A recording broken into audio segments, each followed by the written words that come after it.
ये वो सारी बातें हम आप तक पहुंचाएंगे इस ब्रेकिंग न्यूज में। और हमारे साथी सबसे पहले अविनाश आपके पास, और बिहार की हलचल खत्म नहीं हो रही जब से चुनाव हुआ है, और उसमें बल्ले बल्ले के साथ, यानी बैंड बाजा बारात जो कहते हैं उसके साथ यहां हम लोगों ने नरेंद्र मोदी को देखा।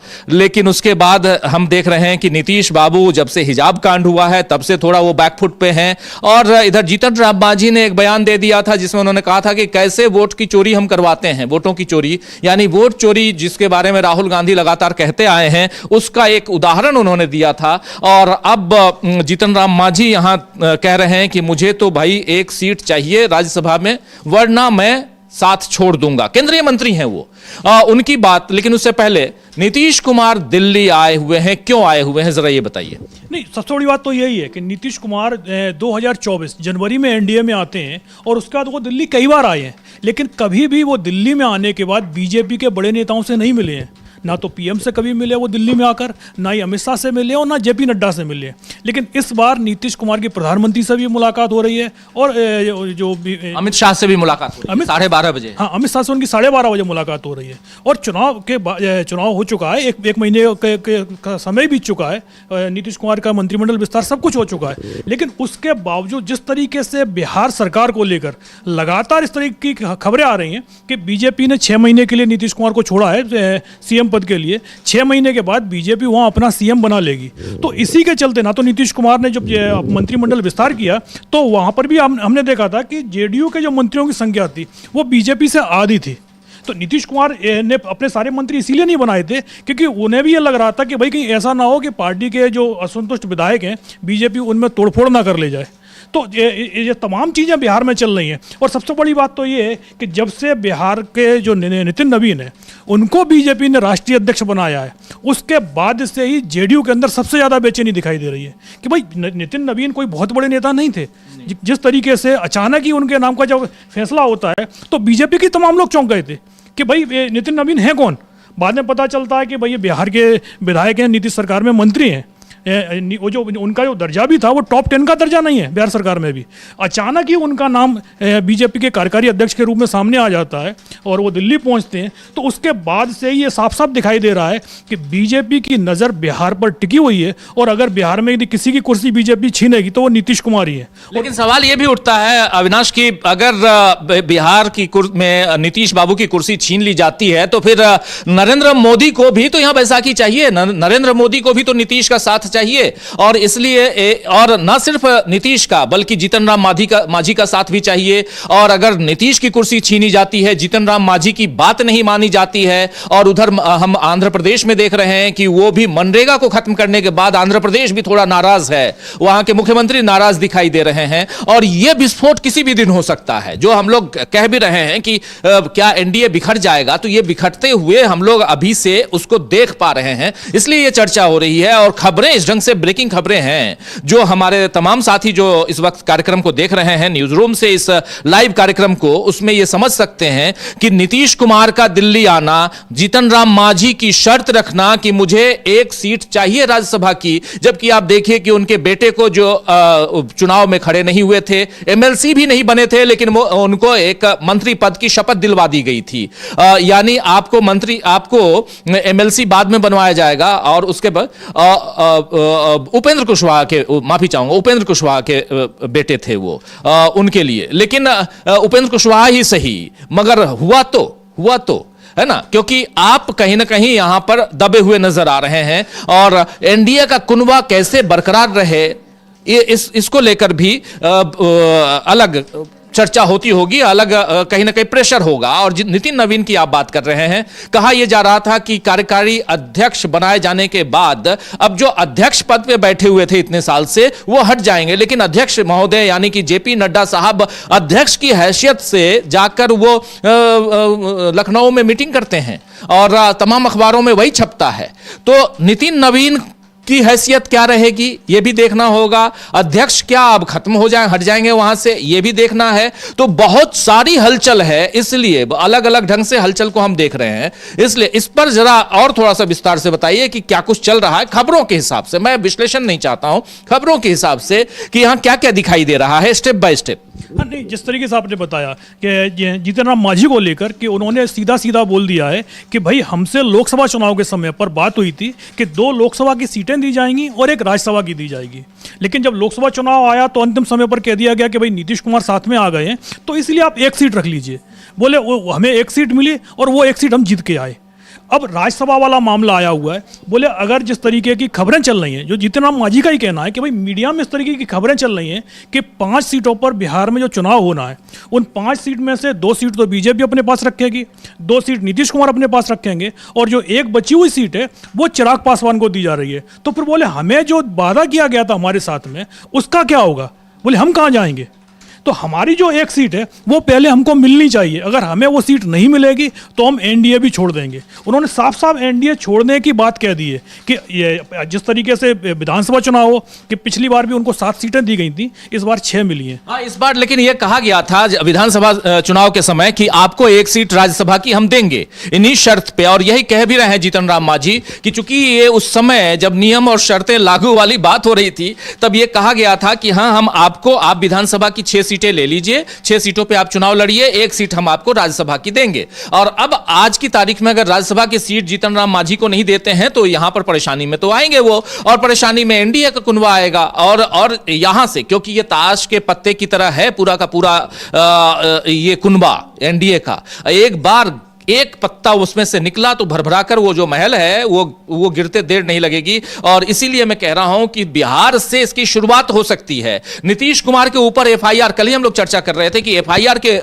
पे एफआईआर दर्ज की जा रही हैं, और इसलिए क्योंकि नीतीश कुमार ने एक महिला डॉक्टर जो हैं हिजाब पहने हुई थी और सबने देखा वो पिक्चर, पूरी दुनिया में वायरल है आज की तारीख में, उसके हिजाब को हटाते हुए नीतीश कुमार ने कुछ कमेंट किया क्योंकि उस समय वो उसको सर्टिफिकेट दे रहे थे। अब महिला ने तो उस नौकरी को करने से मना कर दिया, लेकिन यहां से कई सारे ढेर सारी एफआईआर दर्ज हो गई मुख्यमंत्री के ऊपर। बीजेपी चुप है, शांत है, और इस पर भी कहा जा रहा है कि बीजेपी इसलिए शांत है क्योंकि बीजेपी चाहती है कि किसी भी ढंग से इतनी एफआईआर हो जाए, इतने सारे आरोप लग जाएं नीतीश कुमार के ऊपर, ताकि नीतीश कुमार को हटाना आसान हो जाए। यानी बीजेपी नीतीश कुमार से पल्ला झाड़ना चाहती है। लेकिन यहां सवाल एक यह भी उठता है कि अगर नीतीश कुमार से पल्ला झाड़ना चाहती है तो क्या बीजेपी ने नीतीश कुमार की पार्टी में सेंधमारी कर ली है?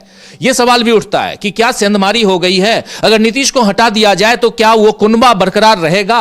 नीतीश के बिना समर्थन देगा, जेडीयू का समर्थन रहेगा इनके पास, बीजेपी के पास, क्योंकि जेडीयू के समर्थन के बिना बीजेपी सरकार नहीं बना सकती आज की तारीख में। उनको आरजेडी का साथ लेना होगा। क्या आरजेडी साथ देने के लिए तैयार है? क्या कांग्रेस पार्टी वहां साथ देने के लिए तैयार है? और इन सब के बीच अगर जीतन राम मांझी की बात हो, उपेंद्र कुशवाहा की बात हो, या एआईएमआईएम के जो 5 विधायक हैं उनकी बात हो, इन सबको भी देखा जाए तो ये भी साथ देते हुए नजर नहीं आते हैं। इसलिए एक अलग यहां पर जो समीकरण है वो बनते हुए दिखाई दे रहा है।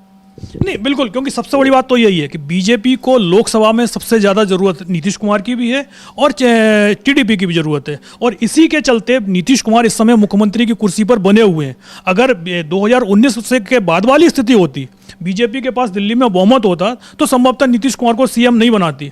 और जिस तरीके से आपने बोला है कि नीतीश कुमार के खिलाफ एक के बाद एक कई एफआईआर दर्ज हो रही हैं, तो बीजेपी इस समय नीतीश कुमार का खुलकर बचाव भी नहीं कर रही है। एक आध दो नेता जरूर भी नीतीश कुमार के फेवर में बोले, लेकिन बीजेपी का कोई भी केंद्रीय नेता इस मुद्दे पर नीतीश के साथ में नहीं दिखाई दे रहा है। अब अगर नीतीश कुमार के खिलाफ किसी कोर्ट से गिरफ्तारी वारंट जारी हो जाता है तो बीजेपी का काम तो वैसे ही आसान हो जाएगा, उसे नीतीश कुमार को हटाना ही नहीं है, नीतीश कुमार खुद ही इस्तीफा दे देंगे। और जेडीयू के अंदर ऐसा कोई भी नेता नहीं है जो सीएम पद संभाल सके। तो बीजेपी का काम यदि कोर्ट्स के द्वारा ही हो जाए तो बीजेपी के तो बल्ले बल्ले वैसे ही है।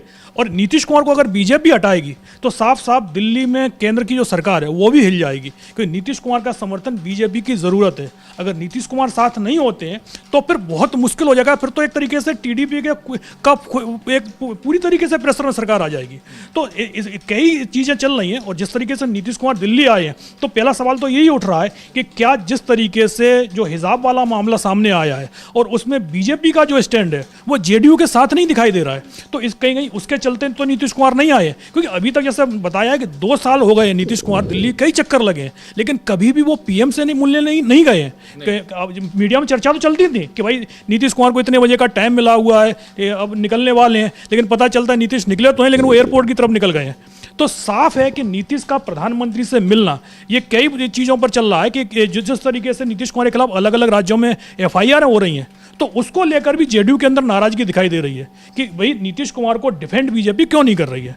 बिल्कुल बिल्कुल आप सही कह रहे हैं, नीतीश कुमार को बीजेपी डिफेंड क्यों नहीं कर रही है। तो नीतीश कुमार की हम बात कर रहे हैं, बात जीतन राम मांझी की कर रहे हैं। उधर उत्तर प्रदेश आए तो उत्तर प्रदेश में विधानसभा की कार्यवाही आज फिर से शुरू हुई है। इसकी शुरुआत शुक्रवार से हुई थी 19 तारीख से, जिस दिन यहां पर लोकसभा की कार्यवाही और राज्यसभा की कार्यवाही अनिश्चितकाल के लिए खत्म कर दी गई थी। उसी दिन उधर विधानसभा में और योगी आदित्यनाथ ने वहां पर कफ सिरप का जो मामला आया है सामने, उसमें कुछ मौत हुई है और उसके बाद उस पर हंगामा हुआ। विपक्ष घेर रहा है सत्ता पक्ष को और सत्ता पक्ष इसमें विपक्ष का नाम ले रहा है, यानी समाजवादी पार्टी का नाम ले रहा है। तो वहां भी समाजवादी पार्टी ने अभी वॉकआउट कर दिया है। एक जबरदस्त वहां विरोध प्रदर्शन हुआ, हंगामा हुआ सदन के अंदर विधानसभा में उत्तर प्रदेश में, और उसके बाद फिर वॉकआउट हुआ है। लेकिन यह उत्तर प्रदेश का मामला, वहां भी डबल इंजन कहते हैं, सो कॉल्ड डबल इंजन की सरकार है, लेकिन घोटाले गड़बड़ियां कितनी हैं सत्ता पक्ष की तरफ से आ रही हैं, उजागर हो रही हैं, वो उसका जिक्र यहां बार बार विपक्ष कर रहा है, बता रहा है।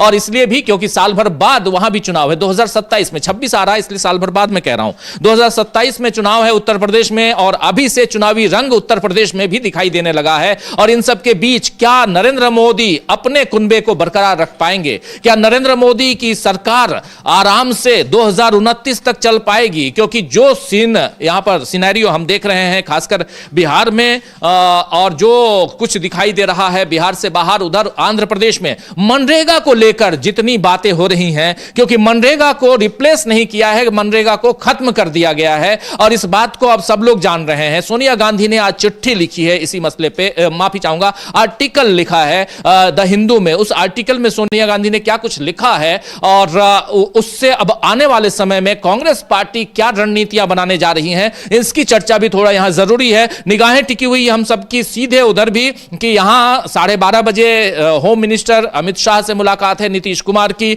आज प्रधानमंत्री नरेंद्र मोदी से मुलाकात है, और इन सबके बीच बिहार से और क्या खबरें आती हैं उन सब पर निगाहें टिकी हुई हैं। लेकिन सोनिया गांधी का आर्टिकल क्या कहता है और कांग्रेस पार्टी यहां से आगे की रणनीति क्या बताने जा रही है, जरा यश को बुलाना चाहता हूं मेरे साथी, उनसे जरा समझें सोनिया गांधी के उस आलेख में क्या कुछ है। यश, स्वागत है इस कार्यक्रम में। उस आलेख में क्या कुछ है, जरा ये बताइए। धन्यवाद राजीव जी, कल राष्ट्रपति की मंजूरी के बाद जो वीबी जीराम जी बिल लेकर आई थी मोदी सरकार, यानी एक तरह से मनरेगा को जो जामा पहनाया गया है वीबी जीराम जी का, अब उसको आधिकारिक तौर पर कानून की मान्यता मिल गई। अब वो जो अधिनियम बन चुका है, इसको लेकर अब सोनिया गांधी ने एक लेख लिखा है, अंग्रेजी अखबार है द हिंदू, उसमें सोनिया गांधी ने एक लेख लिखा है और किस तरीके से मोदी सरकार ने मनरेगा के अस्तित्व को खत्म करने का काम किया है, इसको लेकर उन्होंने सरकार को घेरा है। हाल ही में हमने देखा था राजीव जी की 2 दिन पहले सोनिया गांधी एक वीडियो जारी करती हैं और इस वीडियो मैसेज के जरिए वो मोदी सरकार पर हमला बोलती हैं और बताती हैं कि किस तरीके से एक योजनाबद्ध तरीके से मोदी सरकार मनरेगा को खत्म करने की कोशिश में है, और उसी कवायद के जरिए वो वीबी जीराम जी बिल लेकर आई और कल उसको राष्ट्रपति की मंजूरी मिल गई। वो हमला इतना तेज था राजीव जी कि शिवराज सिंह चौहान जो कृषि मंत्री हैं, जिन्होंने लोकसभा में इसको पेश किया, उनको सफाई देने के लिए सामने आना पड़ा और कहा कि विपक्ष तो इसको लेकर भ्रम फैला रहा है। लेकिन अब सोनिया गांधी ने जो हमला बोला है उसमें उन्होंने यह बताया है कि साल 2005 में जब मनमोहन सिंह की सरकार थी और हम मनरेगा को लेकर आए, तो हमने इस तरीके से काम नहीं किया जिस तरीके से आप लोग वीबी जीराम जी बिल लेकर आए। हमने इसको लेकर जो जानकार हैं, जो विशेषज्ञ हैं, जो ग्रामीण हैं, उन सबसे चर्चा की, विचार विमर्श किया, साथ जो विपक्ष की पार्टियां थी, जो उस समय बीजेपी विपक्ष में थी, उससे भी विचार विमर्श किया, और उसके बाद हम कानून लेकर आए, यानी सर्वसम्मति से यह कानून लेकर आए। लेकिन अब जो है मोदी सरकार ने बिना किसी विचार विमर्श के इस कानून को लाए, किस तरीके से लोकसभा राज्यसभा में पास हुआ ये हमने देखा, और उसके बाद किस तरीके से कल राष्ट्रपति की इसको मंजूरी मिलती है और एक कानून का रूप ले लेता है। इसको लेकर कुछ बिंदुओं में ये लेख चूंकि अंग्रेजी में है, इसका हिंदी अनुवाद, और इसको बहुत ही एक तरह से व्यवस्थित ढंग से हम अगर बताते हैं तो इसका क्या असर पड़ेगा, देखा जाए तो एक तरीके से इनका यही कहना है कि मनरेगा अब खत्म हो चुका है और इसकी जगह अब जो है वीबी जीराम जी बिल ने ले ली है, कानून ने ले ली है। तो उन्होंने क्या कहा, सबसे पहले तो ये कह रही हैं कि काम की गारंटी जो हमने दे रखी थी, जो 2005 वाला मनरेगा था, इसमें वो नहीं है। अब काम की गारंटी पूरी तरह से खत्म हो चुकी है राजीव जी, ये सोनिया गांधी का कहना है। और इस पूरे लेख में एक इनकी पंक्ति और है जिस पर गौर करना बहुत जरूरी हो जाता है। सोनिया गांधी लिखती हैं, it is our collective moral failure to end this, यानी ये हम सब की सामूहिक विफलता है कि हमने मनरेगा को अपने आंखों के आगे फेल होते हुए देखा, इस कानून को खत्म होते हुए देखा, जिसको हम रोजगार गारंटी के रूप में लेके आए थे। ये कोई वेलफेयर स्कीम नहीं थी राजीव जी, सोनिया गांधी का ये कहना है। ये this was not a welfare scheme, हम इसको लेकर आए थे ताकि ग्रामीण जो है वो सशक्त हों। 2020 में क्या हुआ था, जब कोविड काल था, तब उस समय ग्रामीण भारत की रीढ़ की हड्डी जो बनी थी, जिसने ग्रामीण भारत को बनाए रखा, वो मनरेगा स्कीम ही थी, जिसको लेकर नरेंद्र मोदी ने तो ये भी कह दिया था सदन में कि ये ऐसी योजना है जिसको हम कभी खत्म नहीं होने देंगे। लेकिन क्या राजनीतिक सूझबूझ थी, उनकी समझ में नहीं आया कि अब उसी योजना को इन्होंने खत्म कर दिया और उसको जामा पहना दिया वीबी जीराम जी बिल का। आरोप यह भी लग रहा है कि महात्मा गांधी के नाम से चिढ़ थी, तो महात्मा गांधी का तो सम्मान बाहरी तौर पर ये लोग करते ही हैं, लेकिन अंदर ही अंदर कहीं ना कहीं महात्मा गांधी की जो विरासत है, उनका जो नाम है, उसको धीरे धीरे ये खत्म करने की कोशिश कर रहे हैं। अगर आपको प्रावधान ही बदलने थे, कानून ही बदलना था, तो प्रावधान बदलते, कानून बदलते, नाम बदलने की क्या जरूरत थी? नाम तो यथावत रहता तो भी क्या बिगड़ता आपका। सोनिया गांधी और आगे क्या लिखती हैं, इस पर भी हम बात करते हैं राजीव जी। एक तो बजट की सीमा की भी बात की है सोनिया गांधी ने। उन्होंने कहा कि पहले काम के हिसाब से पैसा दिया जाता था, काम की जो मांग होती थी उस हिसाब से पैसा दिया जाता था, लेकिन अब सरकार ने बजट तय कर दिया है, यानी अब अगर ज्यादा लोग काम मांगेंगे तो भी सरकार अपनी मर्जी से पैसा देगी। इसके अलावा 3 और अहम बिंदुओं को गिनवाया है सोनिया गांधी ने। उन्होंने कहा कि भले ही 100 से 125 दिन होने की बात कहकर सरकार ढोल पीट रही कि हमने तो काम के दिनों को बढ़ा दिया है, लेकिन इसमें एक दूसरी चीज भी है राजीव जी। झोल है, मतलब झोल बिल्कुल है इसमें। पूरे साल काम की गारंटी के बजाय अब साल के 60 दिन, यानी जो खेती का वक्त होता है, ऐसे तय किए गए हैं जब कोई काम नहीं दिया जाएगा। यानी 60 दिन आपने माइनस भी तो कर दिए, प्लस 25 दिखा के आप 60 माइनस भी तो कर रहे हो। ये क्यों नहीं बताया शिवराज सिंह चौहान ने जब वीडियो जारी किया? ये तो बता दिया कि विपक्ष जो है अपना हमला जारी रखे हुए, विपक्ष इसको लेकर भ्रम फैला रहा है। दूसरी चीज यह है कि जब 10% पहले राज्य सरकार का हिस्सा होता था इसमें, और अब इसको बढ़ाकर 40% कर दिया गया है। ऐसे राज्य, ज्यादातर एनडीए शासित, बीजेपी शासित राज्य हैं राजीव जी, और किस तरीके से ये लोग महिलाओं को पैसा बांटने वाली जो स्कीम्स हैं उसके जरिए सरकार में आए हैं। अब 40% जो हिस्सा इनको देना होगा इस योजना में, ये कहां से देंगे? इसके लिए क्या कोई फंड आवंटित किया गया है? राज्य सरकार के पास जो पैसा है, अगर वो देने में अक्षम रही तो क्या इस योजना को बंद नहीं कर दिया जाएगा? यानी धीरे धीरे ये योजनाबद्ध, चरणबद्ध तरीके से क्या मनरेगा को खत्म करने की साजिश नहीं है? ये सोनिया गांधी का सीधा सीधा पूछना है। वो यही कह रही हैं कि पहले केंद्र सरकार 90% खर्चा उठाती थी, अब राज्यों को 40% खर्चा खुद उठाना होगा, इससे राज्य सरकारें काम देने से पीछे हो जाएंगी। यानी धीरे धीरे ये योजना जो है ठंडे बस्ते में चली जाएगी और इसका फिर जो है अस्तित्व नहीं रहेगा, सिर्फ एक कागजों में सिमट कर रह जाएगी राजीव जी। आखिरी पॉइंट जो वो गिनवाती है कि पंचायतों की ताकत कम करने की भी इसकी साजिश है, वीबी जीराम जी कानून की। उनका यह कहना है कि पहले गांव की ग्राम सभा तय करती थी, यानी जहां पे काम होना है वहां की ही ग्राम सभा तय करती थी कि हमारे यहां कौन कौन सा काम किया जाना है मनरेगा के तहत। लेकिन अब जो दिल्ली में सरकार बैठी है वो तय करेगी राजीव जी। और इसको लेकर एक चौंकाने वाला खुलासा हाल ही में राज्यसभा में आखिरी दिन जो केंद्रीय राज्य मंत्री हैं, राज्य कृषि मंत्री, उन्होंने राज्यसभा में एक बहुत बड़ा खुलासा किया था राजीव जी कि 4.43 करोड़ जॉब कार्ड्स खत्म कर दिए गए थे पिछले 5 सालों में। यानी ये कोई अभी की बात नहीं है, इसको खत्म करने की साजिश 2020 से जारी थी और धीरे धीरे करके 2020 से देखा जाए तो 2025 तक कुल मिलाकर 4.43 जॉब कार्ड्स खत्म हो गए। जहां सरकार 2 करोड़ जॉब्स देने की बात कर रही थी, यहां पे आपने 4.5 करोड़ जॉब्स एक तरीके से आपने खत्म कर दिए, 4.5 करोड़ जॉब्स खत्म कर दिए। उसके लिए जवाब कौन देगा राजीव जी? बिल्कुल बिल्कुल। तो सोनिया गांधी का यह आलेख बहुत महत्वपूर्ण है, जिसमें उन्होंने क्रमवार ढंग से बताया है कि किस ढंग से मनरेगा को खत्म किया गया, कैसे महात्मा गांधी से आपकी चिढ़ थी। महात्मा गांधी के नाम को हटाना ही नहीं, बल्कि आपने पूरी की पूरी इस योजना को ही बंद कर दिया और नई योजना आप लेकर आए, नया कानून लेकर आए। लेकिन यह कानून क्या जनहितैषी है और खासकर ग्रामीण जो जनजीवन है उस पर प्रभाव डालेगा यह कानून, और इससे क्या ग्रामीण अर्थव्यवस्था में मजबूती मिलेगी? ये सारी बातें यहां सोनिया गांधी ने अपने इस आर्टिकल में लिखकर बताया है। आपको याद कीजिए कि इससे पहले, लगभग महीना भर पहले, सोनिया गांधी ने अरावली को लेकर भी चिंता जताते हुए, अरावली के खनन को लेकर चिंता जताते हुए एक शानदार आलेख लिखा था। अरावली का मामला भी खूब आजकल सुर्खियों में है, क्योंकि 100 मीटर से कम अगर है तो उसे अरावली नहीं माना जाएगा, ये कहा गया केंद्र सरकार की तरफ से, जिस पर सुप्रीम कोर्ट ने मोहर लगा दी। और इसके बाद अब खनन माफिया जो है वो किस गति से, तेज गति से आगे बढ़ेंगे, खनन करेंगे, ये आप सब जानते हैं। लेकिन अरावली का खत्म होना मतलब है कि दिल्ली और एनसीआर का खत्म होना, डेजर्ट में तब्दील हो जाना, रेगिस्तान में तब्दील हो जाना। लेकिन ये दिल्ली एनसीआर में रहने वाले महानुभावों को समझना होगा और खासकर सरकार को समझना होगा। इस पर भी चेताया था सोनिया गांधी ने। लेकिन सोनिया गांधी ने जो आज आर्टिकल लिखा, इसे शेयर करते हुए राहुल गांधी ने भी ट्वीट किया है। राहुल गांधी के उस ट्वीट को मैं कहूंगा कि जरा उसको लेकर के आ सकते हैं, स्क्रीन पर तो ले आएं। और बहुत इंपॉर्टेंट है, राहुल गांधी ने इस पर जो बातें कही हैं बहुत महत्वपूर्ण है, उस पर भी हम आएंगे। लेकिन सोनिया गांधी का ये आलेख, उसमें और भी क्या कुछ है? बिल्कुल राजीव जी, इसमें एक बात और गौर करने वाली है। आप देखिए, कानून बन चुका है, लेकिन विपक्ष का जो हमला है वो नहीं रुक रहा। जब ये राज्यसभा और लोकसभा से पास नहीं हुआ था तब भी इसको लेकर विपक्ष का हमला तेज था, और अब जब ये कानून बन चुका है तब भी विपक्ष का हमला कम होता हुआ नहीं दिख रहा। इसके पीछे एक वजह है राजीव जी। कहा यह जा रहा है कि जिस तरीके से कृषि कानून का विरोध किया था विपक्ष ने, किसानों को विपक्ष का साथ मिला था, और वो हमला इतना जोरदार था कि दिल्ली तक पहुंच गए थे किसान, और आखिरकार नरेंद्र मोदी को लाइव आना पड़ा। चलिए जरा ये राहुल गांधी का ये ट्वीट, न जनसंवाद, न संसद में चर्चा, न राज्यों की सहमति, मोदी सरकार ने मनरेगा और लोकतंत्र दोनों पर बुलडोजर चला दिया है। यह विकास नहीं विनाश है, जिसकी कीमत करोड़ों मेहनतकश भारतीय अपनी रोजी रोटी गंवा कर चुकाएंगे।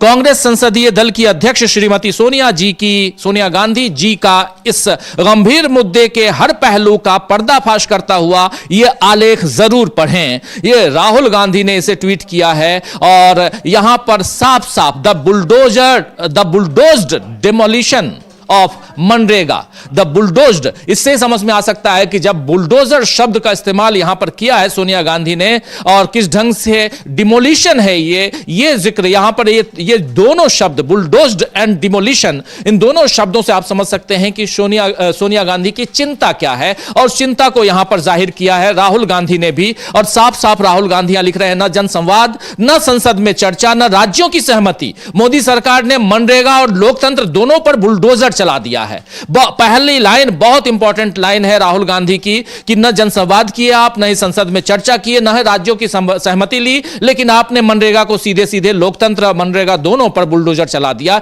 यह विकास नहीं विनाश है, यह जिसकी कीमत करोड़ों मेहनतकश भारतीय अपनी रोजी रोटी गंवा कर चुकाएंगे। और यह रोजी रोटी गंवाने वाली बात यहां राहुल गांधी कह रहे हैं कि कैसे इसको आप गंवा कर यहां के भारतीय और खासकर जो ग्रामीण भारतीय हैं वो चुकाएंगे। इस पर ग्रामीणों पर कितना असर पड़ेगा आने वाले समय में, क्योंकि गांव के विकास में उन ग्रामीण मजदूरों की एक अलग गाथा है। वो विकास पिछले 20 साल में कैसे गांव में हुआ है, अगर गांव में आप जाते तो आप देख सकते थे कैसे वहां के तालाब जो हैं, जो पहले सूखे पड़े थे, वो उन तालाबों का जीर्णोद्धार होता है, कैसे वहां पर लोग काम करते हैं, न सिर्फ लोग काम करते हैं बल्कि उससे उनको आर्थिक सहायता भी मिलती है। 100 दिन की गारंटी थी, उस गारंटी को 120 दिन करने का वादा था, चलिए आपने 125 दिन करके आप वो गारंटी लेके आए। लेकिन सोनिया गांधी यहां कह रही हैं कि लेकिन साल में आपने जो 2 महीने काम नहीं करने का, यानी 60 दिन आपको काम नहीं मिलेगा, ये 60 दिन क्या करेगा सामने वाला, ये भी बताइए। ये सवाल भी बहुत वाजिब सवाल है। तो सोनिया गांधी का ये आलेख जरूर पढ़ना चाहिए, राहुल गांधी यहां कह भी रहे हैं। और इसके साथ साथ दूसरी जो महत्वपूर्ण बात है कि एक बार फिर चलते, इसमें कुछ जोड़ना चाहते हैं? जी बिल्कुल राजीव जी, इसमें यह कहा जा रहा है, एक तो इसके जो दूरगामी परिणाम होंगे, जो परिणाम भी क्या कहा जाए, दुष्परिणाम जो होंगे इस कानून को लागू करने के, उसको सोनिया गांधी ने गिनवाया। उन्होंने क्या क्या बताया, 3 बिंदुओं में वो बताती हैं कि इसके क्या क्या परिणाम हो सकते हैं। पहला तो सोनिया गांधी ये लिखती हैं कि मजदूरों की मोल तोल करने की जो ताकत है, जो बार्गेनिंग पावर है, उसमें कमी देखी जाएगी, यानी उनको जो उचित मूल्य मिलना चाहिए वो नहीं मिलेगा। अब इसका अंजाम क्या होगा राजीव जी, अगर उनको ग्रामीण अपने ही क्षेत्र में रोजगार नहीं मिल रहा है, पहले तो पलायन अगर करते भी हैं तो कुछ लोगों को पलायन ना भी करे तो मनरेगा के तहत उनके ही गांव में रोजगार मिल रहा था, लेकिन आज अगर मोल भाव की ताकत कम हो रही है श्रमिक की इस वीबी जी राम जी कानून को लेकर, तो पलायन बढ़ जाएगा, यानी फिर वही समस्या जो है वो देखने को मिलेगी, पलायन की समस्या।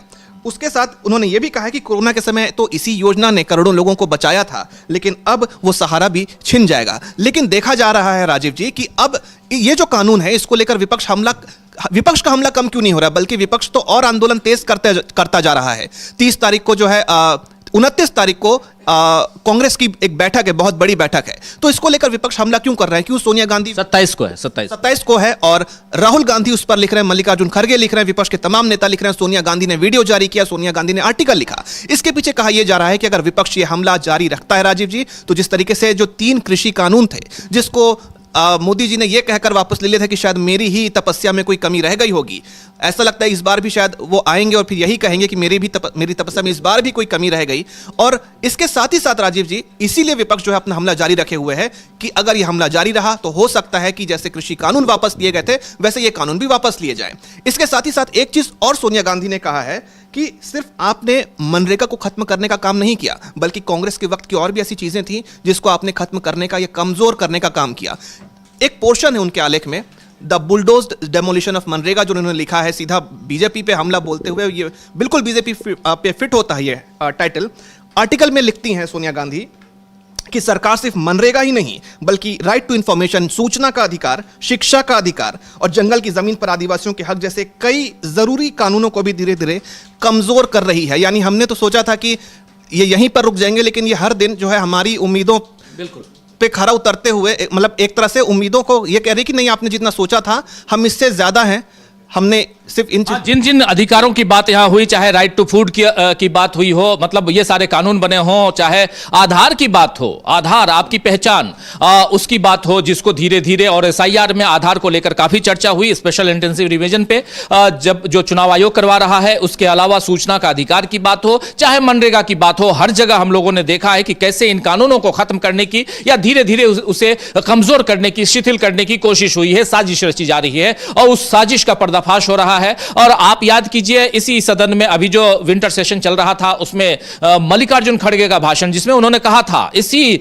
मनरेगा को लेकर कि मैं अपनी कसम खा के कहता हूं, मैं अपनी मां की कसम खा के कह रहा हूं कि ये आने वाले समय में बहुत ही खराब निर्णय आपका है, जो देश के और खासकर ग्रामीण समुदाय के लिए ये घातक साबित होगा और ये मुझे दिखाई दे रहा है, लेकिन हम लोग छोड़ेंगे नहीं, हम पीछे नहीं हटेंगे। और उसके बाद प्रेस कॉन्फ्रेंस की थी मल्लिकार्जुन खड़गे ने और वहां पर भी उन्होंने ये बात कही थी। अब एक बड़ी रणनीति तैयार हो रही है कांग्रेस पार्टी की तरफ से और देश भर में एक बड़े आंदोलन की तैयारी हो रही है और उम्मीद ये कर रही है कांग्रेस पार्टी की, जैसे अभी आप बता भी रहे थे यश की, उम्मीद यह है कांग्रेस पार्टी को कि जैसे वो तीनों काले कानून, जिसको कृषि कानून कहा जाता था, उन तीनों कानूनों को वापस लिया गया था, नरेंद्र मोदी ने वापस लिया था, वैसे ही इस कानून को भी वापस लेंगे और जो जी राम जी कानून है उसको वापस लेंगे और मनरेगा जो पुराना था उसको फिर से लागू किया जाएगा, क्योंकि यहां पर एक कानून को हटा दिया गया और दूसरा कानून लाया गया और कहा गया कि रिप्लेस कर रहे हैं, लेकिन ये रिप्लेसमेंट नहीं है,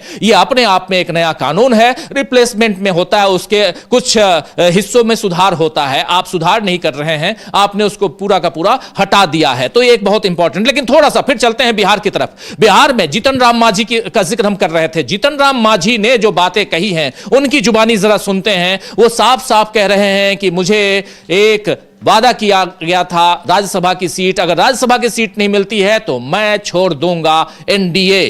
जरा चलते हैं बिहार, जीतन राम मांझी को सुनते हैं क्या कह रहे हैं। कहीं विरोधी दल के भी लोग आ रहा है, रिकाउंटिंग होना चाहिए। सर राज्यसभा में हम पार्टी को नहीं मिल रही तो अपना मन से भी कहा कि अलग अभी हम नहीं कहते हैं कि नहीं मिलेगा, लेकिन अब सवाल है टीवी की बात रातें हम देख रहे थे तो उन्होंने कहा था कि भाई 2 भाजपा को और 2 जदयू को और 1 लोजपा की बात हो रही है, 5 सीट है, 7 सीट में 5 सीट है, तो हो सकता है 5 सीट एनडीए को आवे। तो वैसे परिस्थिति में हम हिंदुस्तानी अवाम मोर्चा कहाँ है, इसलिए हमको मांग करना चाहिए। 2024 के एमपी चुनाव में हमको कहा गया था कि 2 लोकसभा का सीट देंगे, अब 1 राज्यसभा का सीट देंगे, तो उस समय 1 लोकसभा का सीट दिए, 1 चुनाव में जीते। धन्यवाद देते हैं नरेंद्र मोदी जी को कि उन्होंने 1 चुनाव पर जीत गए तो हमको मंत्री भी बना दिया, लेकिन आज राज्यसभा का सीट तो हमका ड्यू है 2024 के चुनाव, लोकसभा चुनाव के अनुसार ही।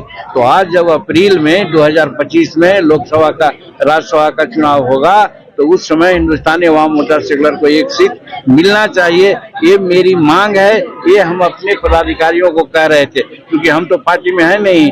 हमारा राष्ट्रीय अध्यक्ष इसके लिए मांग कर सकता है, हमारा प्रवक्ता मांग कर सकता है, हमारा प्रधान सचिव मांग कर सकता है, हम तो संरक्षक हैं, इसलिए हम अपने पार्टी के लोगों का ऐसा कह रहे हैं। सर सुझाव दे रहे थे कि अलग हो जाएंगे अगर नहीं मिलेगा इस तरह। अब देखिए वो तो अलग बात है, जब तक संगठन हम लोग हैं, अलग होने की बात वो नहीं कहे। आप लोग देखिए फिर ट्विस्ट कर रहे हैं।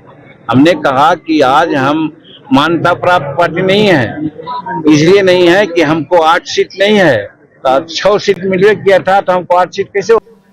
तो यहाँ पे आप साफ साफ एक सबसे आखिरी आपने सुना होगा कि हम लोग मान्यता प्राप्त नहीं हैं, मान्यता प्राप्त पार्टी नहीं है, क्योंकि हम लोगों ने 8 सीटों पे चुनाव नहीं लड़ा। हम लोगों ने चुनाव लड़े थे कितने पे, तो यहाँ 6 सीटों पे, और लेकिन वादा किया गया था कि 1 सीट आपको राज्यसभा की मिलेगी, और अब यह खबर आ रही है कि 1 सीट भी नहीं मिलेगी। अविनाश, एक बार आप हमारे साथ दोबारा जुड़े हुए हैं, जरा आपसे भी समझना चाहता हूं मांझी का यह बयान क्या मायने रखता है। नहीं, सबसे बड़ी बात मांझी की जो कोशिश है कि उनकी पार्टी को मान्यता प्राप्त हो जाए, और उसके लिए जरूरी है कि बिहार विधानसभा में उनके 7 विधायक हों, और इसीलिए वो कह रहे थे कि भाई हमको 8 सीट दे दो, अगर 1 सीट हम हार भी जाते हैं तो कम से कम 7 सीटें तो हमको मिल जाएंगी, जिससे हमारी पार्टी को बिहार में मान्यता मिल जाएगी।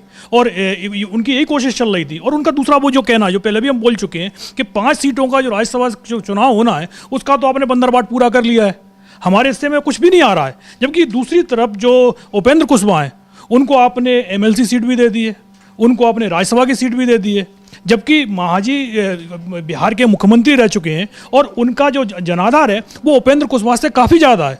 और उपेंद्र कुशवाहा के पास जो जनाधार है वो देखा जाए तो वो पहले से ही एनडीए को वोट देते रहे हैं वो लोग।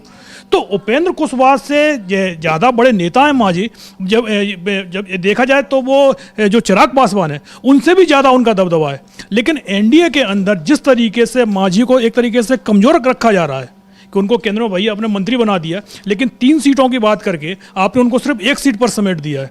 और इसीलिए उनका जो दुख है वो बार बार निकल कर सामने आ रहा है कि बोले ना तो हमारी पार्टी को आप जो राज्य स्तरीय पार्टी है उसका दर्जा लेने दे रहे हैं, उसके लिए उतनी सीटें आप हमको नहीं दे रहे हैं। कि पहले तो बात की थी मांझी ने 40 सीटें मांगी थी बिहार विधानसभा चुनाव से पहले, हम लगातार उनके बयान सुन रहे थे कि बोले यदि 40 नहीं तो 20 सीटें भी दे देंगे तब भी चल जाएगा, नहीं तो हम अपनी जो औकात है वो बता देंगे।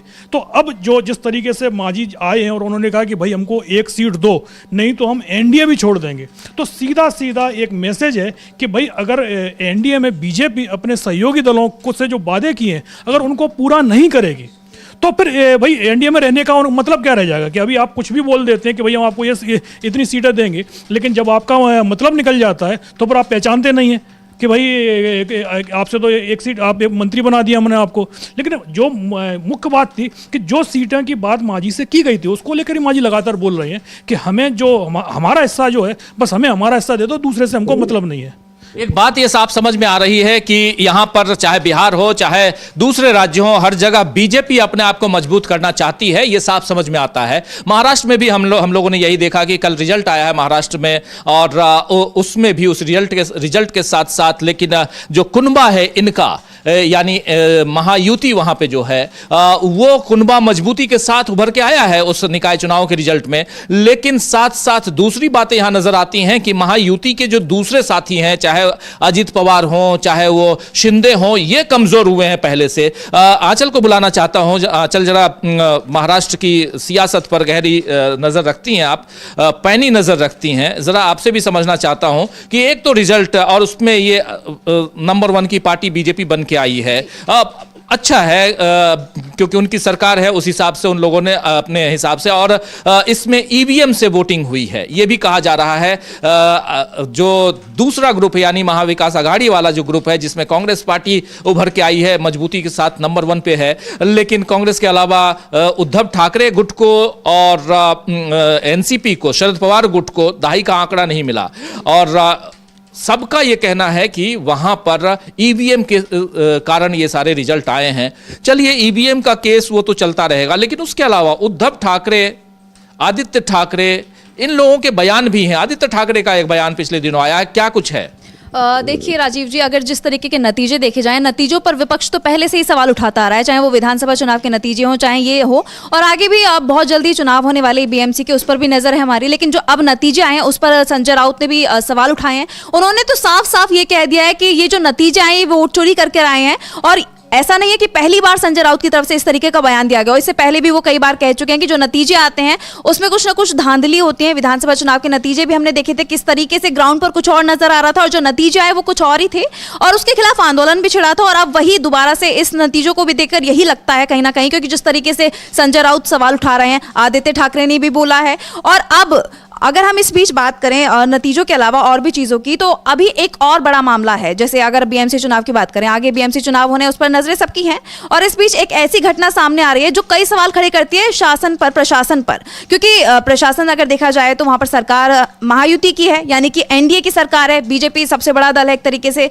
और उसमें जो सीएम है वो फडणवीस ही हैं। और इस बीच जो घटना आई है वो ये है कि एक ऑटो रिक्शा चालक को बीजेपी के नेता पराग शाह ने मारा है, और इसकी वीडियो काफी वायरल हो रही है सोशल मीडिया पर। और इस वीडियो में देखा जा सकता है कि साफ साफ तरीके से कि पराग शाह जो बीजेपी के नेता हैं, खुलेआम गुंडागर्दी करते हुए सड़क पर दिखाई दे रहे हैं, और वहां पर खड़े लोग आराम से उस घटना का एंजॉयमेंट कर रहे हैं। ये देखा जा सकता है साफ साफ किस तरीके से इसका वीडियो काफी वायरल हुआ। उसके बाद पराग शाह की सफाई भी आई है इस मुद्दे पर कि आखिर उन्होंने क्यों मारा। तो निकल कर ये सामने आया, पराग शाह का कहना ये था कि हम आंदोलन कर रहे हैं बीते कुछ दिनों से वहां पर, क्योंकि परेशानियां होती हैं। रॉन्ग साइड जो है ऑटो चालक आ रहा था, मैंने इशारा किया, रोकने की कोशिश की, लेकिन वो रुका नहीं, और जब नहीं रुका तो मैं गया और मैंने सामने से रोका ऑटो चालक को और उससे पूछा कि भाई इतनी क्या जल्दी है। तो ऑटो चालक ने बोला कि हाँ मुझे थोड़ी सी जल्दी है, मुझे जाना है। और इतने में ही उनकी थोड़ी सी बहस होती है और वो अपना आपा खो बैठते हैं। ये बात उन्होंने खुद भी कही कि हाँ मैं थोड़ा गुस्से में था, आपा खो बैठा अपना, इसलिए मेरा हाथ उठ गया। तो मतलब ये कहीं ना कहीं सवाल खड़े कर रहे हैं। मौजूदा विधायक जो है उस एरिया से घाटकोपर की ये घटना है बताई जा रही है, तो मौजूदा जो विधायक है उस पर भी सवाल खड़े करते हैं कहीं ना कहीं, क्योंकि उनको क्यों जरूरत पड़ रही है इस तरीके का आंदोलन शुरू करने की। ट्रैफिक पुलिस भी तो ये कर सकती थी, लेकिन ट्रैफिक पुलिस नहीं मान रही है उनकी बात, तो कहीं ना कहीं वो खुद ही सड़कों पर निकल आए हैं और वो अपने शासन पर भी सवाल खड़े कर रहे हैं, बीजेपी की सरकार पर। सजा देने की बात कहां से आ जाती है कि अगर किसी ने सपोज ये आप आंदोलन कर रहे हैं, आप प्रोटेस्ट कर रहे हैं, आप जा रहे हैं, उधर से ऑटो वाला आ जाता है, तो आप विरोध में ऑटो वाले की पिटाई कर देंगे, ये तो कहीं से भी जायज नहीं है। और ऐसे में सत्ता पक्ष पे गंभीर सवाल तो खड़े होते ही हैं। क्या कुछ कहा है आदित्य ठाकरे ने? आदित्य ठाकरे का कहना है कि जिस तरीके से मारपीट की गई है वो बहुत बड़ा अपराध है, और जो आदित्य ठाकरे का कहना यह भी है कि जिस तरीके से घटना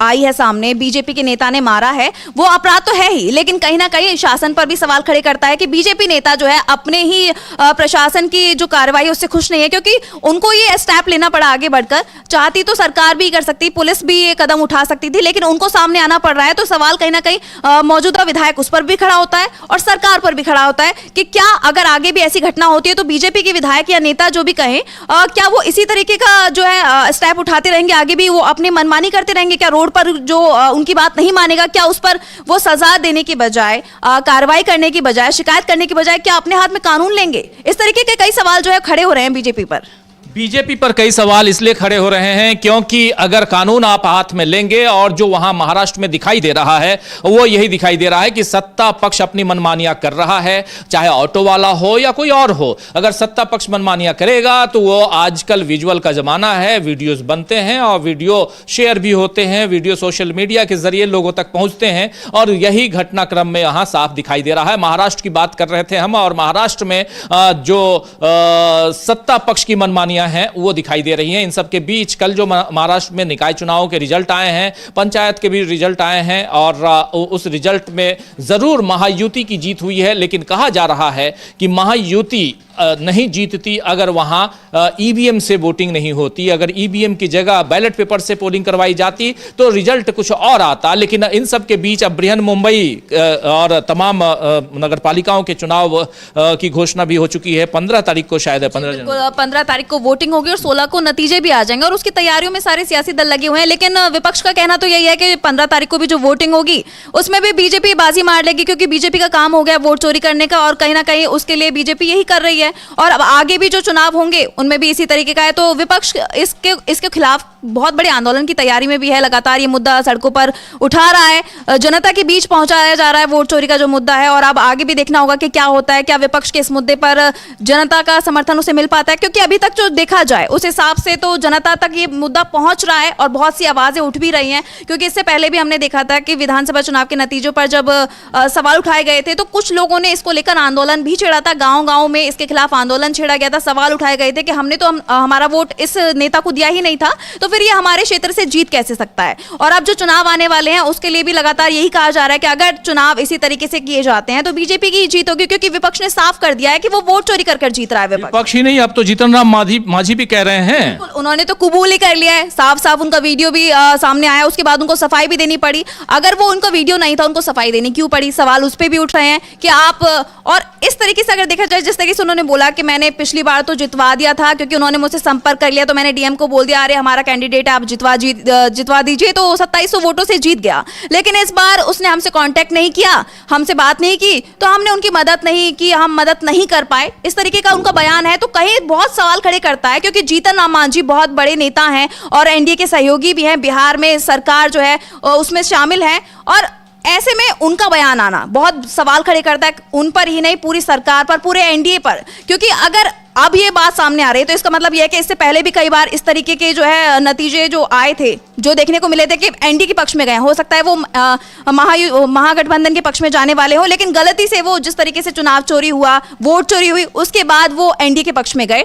तो ये बहुत सवाल हैं इस तरीके के कई जो विपक्ष उठा रहा है। बिल्कुल बिल्कुल, बृहन मुंबई की बात के जरिए हम वहां बिहार तक पहुंच गए, क्योंकि बिहार में अभी रिजल्ट आया और रिजल्ट में हम लोगों ने देखा कि वहां पर बिल्कुल आंधी की तरह एनडीए के पक्ष में पूरा का पूरा रिजल्ट गया, और इसलिए कहीं ना कहीं ये शंका, ये शक जो है वो पैदा होता है कि क्या सचमुच वोट की चोरी होती है। और उसी शक के दायरे में अब वो बयान भी आता है जब साफ साफ कह रहे हैं जीतन राम मांझी, जो पूर्व मुख्यमंत्री हैं बिहार के, कद्दावर नेता हैं, आज की तारीख में केंद्रीय मंत्री हैं, और उनकी पार्टी भी इस बार, और उनकी पार्टी ऑलरेडी एनडीए का सदस्य है, और वो अगर कहते हैं